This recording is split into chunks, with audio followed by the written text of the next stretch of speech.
लो जी, मैं देसां दी तुहानूं गल सुणाउण लगा भाई इश्तियाक साहब। गल ये है भी उत्थे किसे दा बौलद ढग्गा जिहनूं कहना भई चोरी हो गया, तकड़ियां ने कर लिया ते माड़े दा खोल लिया। वो जनाब पिंड दे विच भरिया बह गई। उन्होंने कहा बई ढग्गा साडा है। वो लेकिन हर बंदा तकड़े दा साथ दिंदा, माड़े दा कौन हुंदा? कोई भी नहीं। माड़े बल्ले कोई बोले ही ना, ढग्गा होवे माड़े दा। उन्हें कहा भी मैं तो सरकारे जाना, मैं पिंडों फैसला नहीं कराउणा। वो जनाब चढ़ गया सरकारे। वो जज बैठा, उन्हें गल सुनाई। जज ने कहा भी फैसला पिंड जाके करूँ। वो सरपंच सादे जी देसां दे विच इंडिया च। वो पिंड आ गया। उन्हें कहा लियाओ भी ढग्गा। ढग्गा लिया के उन्हें चौंक दे विच ना जी रस्सा खोल दिता।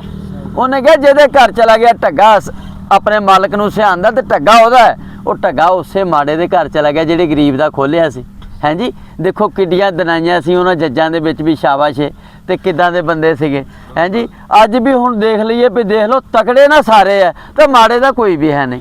माड़े दा रब ही है। ये तां नतारे गाहां जाके होने बई।